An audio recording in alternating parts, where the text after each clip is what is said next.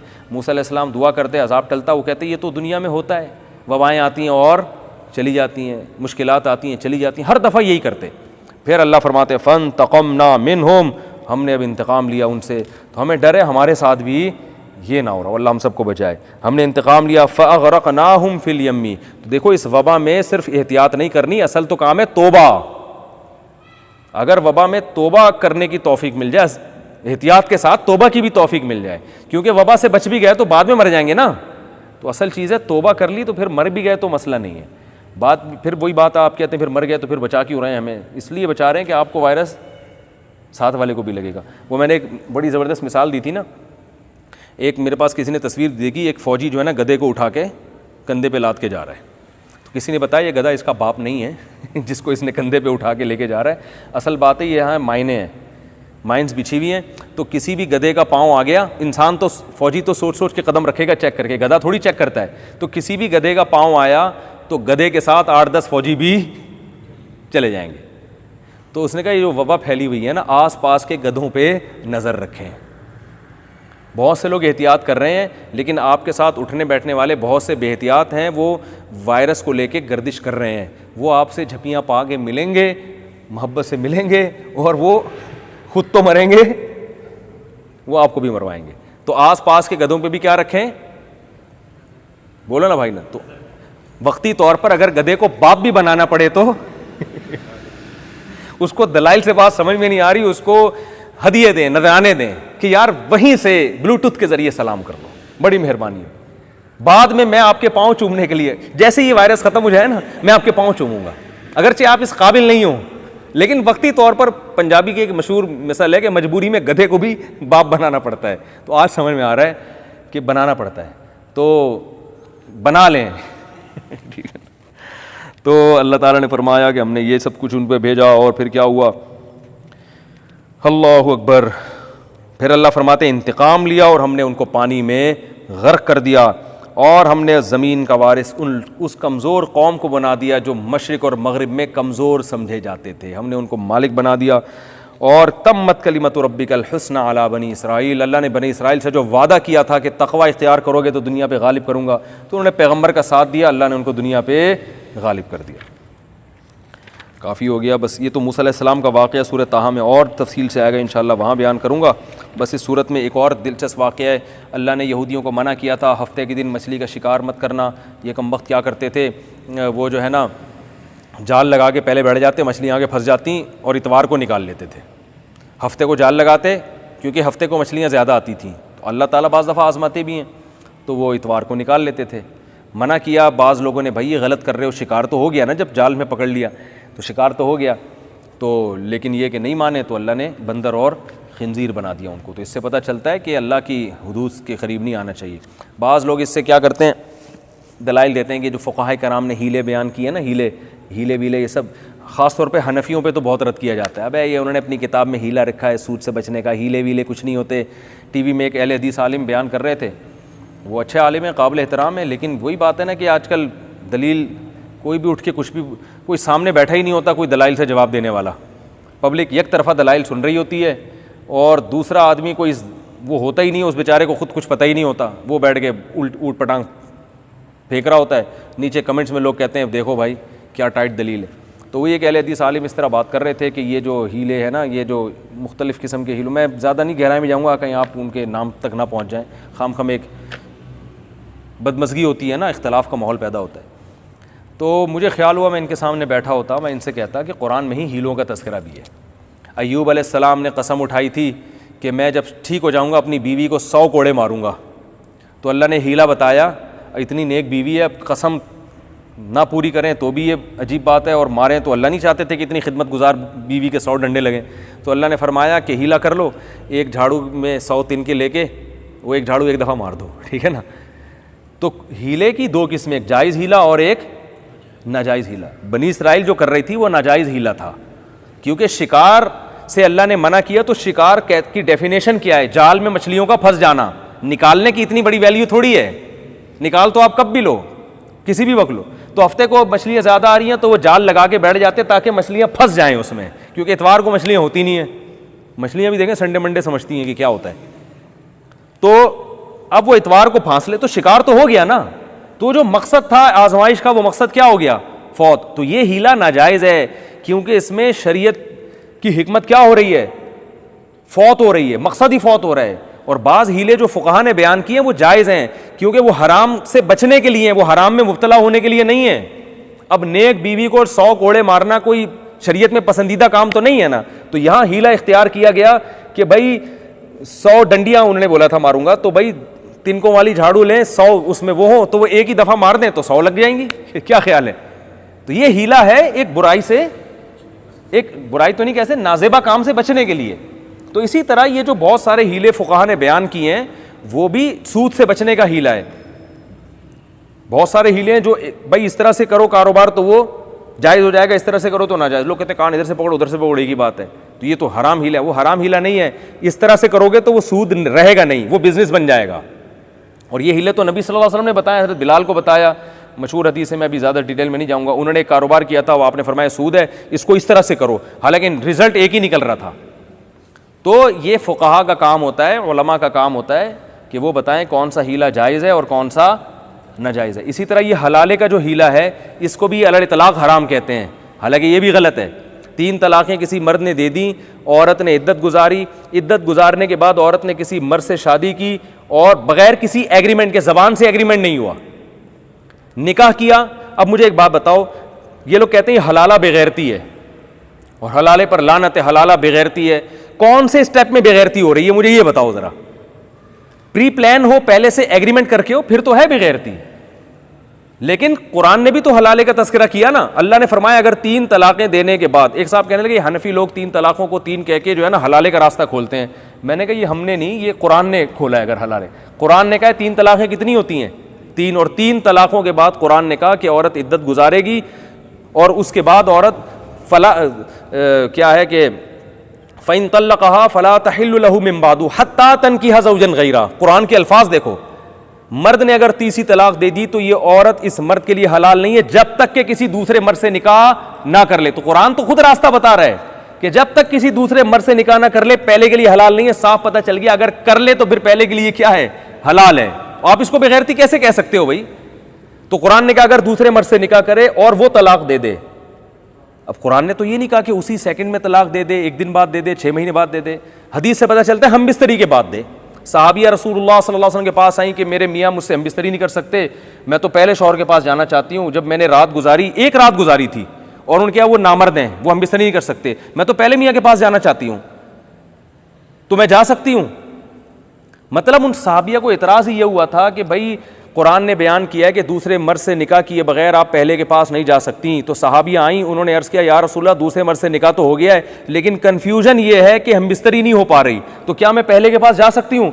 आपने ये तो नहीं फरमाया, तो बड़ी बेगैरती है, पहले के पास जा रही हो हैं, ये तो हलाला कर रही हो। इसका मतलब तुम क्या कर रही हो, हलाला कर रही हो, कुछ भी नहीं, कोई तंबी नहीं की। फरमाया नहीं जा सकती जब तक कि वो हम बिस्तरी ना कर ले।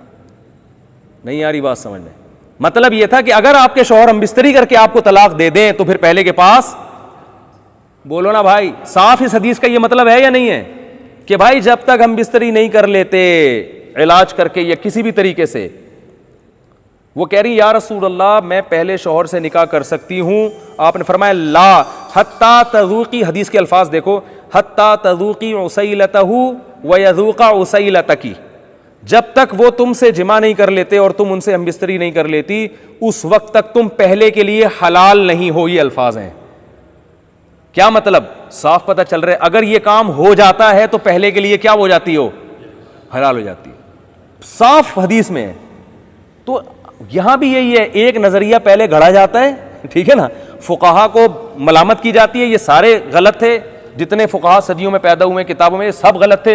हम हैं कुरान और हदीस को समझने वाले, और बेवकूफ़ अवाम को खुद चूंकि कुरान और हदीस आता नहीं है तो वो बैठ के कहते हर बात हदीस के हवाले के साथ। जिस हदीस का हवाला दे रहे हैं उस हदीस का मतलब भी नहीं समझ रहे होते, ठीक है ना, उस हदीस से खुद इनकी मुखालफत हो रही होती है।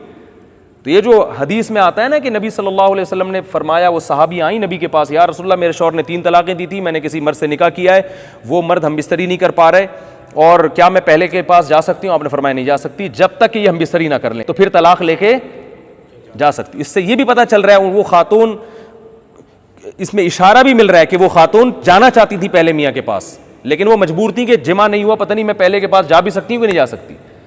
तो और वो हदीस में जो लानत आई है कि लाअनल्लाहुल मुहल्लिल वल मुहल्लल लहू, उसका मतलब साफ, जब दोनों तरह के दलाइल को जमा करेंगे तो साफ पता चलता है कि एक हलाला हराम है और एक क्या है, जायज़ है। तो हराम और हलाल में फ़र्क किया एग्रीमेंट होने का। पहले से एग्रीमेंट किया किसी मर्द से कि तुम मुझसे शादी करो और इस शर्त के साथ कि तुमने मुझे लाजमी छोड़ना है, तो ये एग्रीमेंट हराम है। लेकिन अगर ये एग्रीमेंट ना हो तो फिर किसी स्टेप पे ना कोई बेगैरती है ना कोई हराम काम है। क्यों नहीं है? इसलिए कि जब पहले मर्द ने 3 तलाक़ें दे दी, इस औरत ने उसकी इद्दत पूरी कर ली तो इस औरत का उस मर्द से कोई ताल्लुक नहीं है। ये पता है क्या कहते हैं, एक आदमी की बीवी को दूसरे के घर से घुमा के लाया जा रहा है, उसकी बीवी है ही नहीं, वो है भाई, उसकी बीवी है ही नहीं।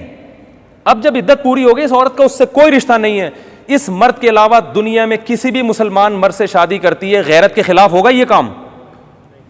बोलो भाई। कर ली इसने शादी। अब शादी करने के बाद शरीयत में तलाक का मुतालबा पसंदीदा काम नहीं है, लेकिन अगर कोई रीजन हो तो तलाक का मुतालबा जायज है, अगले दिन भी जायज है, 20 साल के बाद भी जायज है। मुतालबा, मर्द पे तलाक वाजिब नहीं है, लेकिन औरत के पास माकूल रीजन हो तो वो तलाक का मुतालबा कर सकती है। बुखारी की हदीस है, जमीला बिनते साबित नबी के पास आई, या रसूलल्लाह मेरा निकाह हो गया, मुझे शौहर शक्ल के लिहाज से बिल्कुल भी पसंद नहीं है, मैं तलाक का मुतालबा करती हूं। आपने ये फरमाया एक रात गुजरी है, तलाक का मुतालबा? भाई एक रात गुजरी है, लेकिन मुझे नहीं समझ में आ रहे वो। आपने उनके मियाँ को बुलाया, भाई मेहर लेके तलाक दे दो। अगर वो राजी ना होते मियाँ, तो आप कहते भाई मैं एक मशवरा दे रहा हूं, लेकिन ये नहीं मान रहे, अब तुम्हें गुजारा करना है। लेकिन वो मान गए, उन्होंने कहा जब नहीं रहना चाहती तो मेरा मेहर वापस करो, तलाक दे दी उनको। तो ये बेगैरती थी माज़अल्लाह। और नबी, अगर ये गैरत के खिलाफ काम था तो नबी रहनुमाई करेंगे। तो जैसे एक शौहर की शक्ल पसंद नहीं आ रही, तलाक का मुतालबा किया, तो औरत का जब निकाह हो गया, शौहर ने बिस्तरी कर ली, अब औरत को पुराना मर्द याद आ रहा है, उसको एहसास हो गया भाई मेरे वहां बच्चे हैं, मैं आपके साथ गुजारा नहीं कर सकती, वो कहेगा फिर उसी से निकाह करती। भाई शरीयत में उससे निकाह मेरे लिए हराम था। तो अब औरत को राइट है कि वो इस बेस पे भी तलाक का मुतालबा कर सकती है, छोड़ दें तो नवाजिश होगी, नहीं छोड़ते तो जबरदस्ती। बोलते क्यों नहीं छोड़ते तो भाई जबरदस्ती नहीं कर सकती, आपकी बीवी हो, फिर उसको गुजारा करना पड़ेगा। फिर ये नहीं कि हर वक्त तलाक तलाक मुसल्लत करके रख, भाई मैं गुजारा करूंगी, लेकिन छोड़ दें तो नवाजिश होगी, मेरे बच्चे हैं, आप सोतेले बाप हो, बच्चे डिवाइड हो रहे हैं। आप ये कह सकते हैं फिर ये ऐसा काम किया क्योंकि उसने तलाक दी। तो जब भी कोई तलाक देता कोई ना कोई ऐसा काम करता है तो ही होती है ना। तो शरीयत ने दूसरे मर्द को लाया इसलिए कि अब इसको कंपेयर करने में आसानी होगी, भाई ये भी है वो भी है, ठीक है ना। देख लो, जो गुजारा नहीं करने वाली होती भी किसी के साथ नहीं गुजारा करती, तो उसको एहसास हो जाएगा कि अब सोच लो तुम्हें नया मर्द मिल गया, जिंदगी गुजारो इसके साथ। लेकिन अगर फिर भी तलाक का मुतालबा कर रही है, इसका मतलब गलती किसकी थी? औरत की थी। उसको अब पुराना मियाँ अच्छा लग रहा है, और इस बात का भी इम्कान है अब दोबारा वहां शादी करेगी तो दोबारा तलाक की नौबत नहीं आएगी। इसको भी गलती का एहसास, और वो भी शादी अगर दोबारा करता है, इसका मतलब वो भी तलाक दे के खुश, बोलो ना भाई, नहीं है वो भी खुश नहीं है। वरना उस पर भी पाबंदी नहीं है कि वो शादी करे। वो कहे भाई तू वहां से तलाक लेता है, मुझसे तो पूछ के मैं करूंगा, अभी तुझसे शादी नहीं करूंगा, उसको भी इख्तियार है। अब देखो दोबारा से मैं ये जो कहते हैं ना बेगैरती है, तो कौन से स्टेप से बेगैरती है मुझे वहीं पकड़ लेना। मुफ्ती साहब यहां से बेगैरती शुरू हो रही है। ये जो हमारे बाज़ अहले हदीस हज़रत, सब नहीं, बाज़ अहले हदीस कहते हैं ये हलाला बेगैरती है।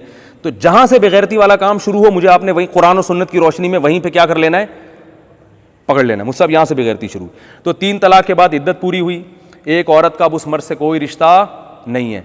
अब वो दुनिया में किसी भी मर्द से निकाह करे, बेगैरती है तो वसीम भाई से कर लिया तो बेगैरती होगी, सत्तार से कर लिया, वसीम से कर लिया, बेगैरती नहीं है ना। यहां तक मर्द ने अपने ज़ौजा से हमबिस्तरी की, बेगैरती है, उसकी बीवी है भाई वो। औरत ने तलाक का मुतालबा किया इस बेस पे कि मेरे पहले शौहर से बच्चे हैं, और औरत को उम्मीद है कि शायद वो दोबारा मुझसे शादी कर लेगा, ये बेगैरती है। शक्ल की बेस पे जब जायज़ है मुतालबा, तो बच्चों की बेस पे क्यों जायज़ नहीं है?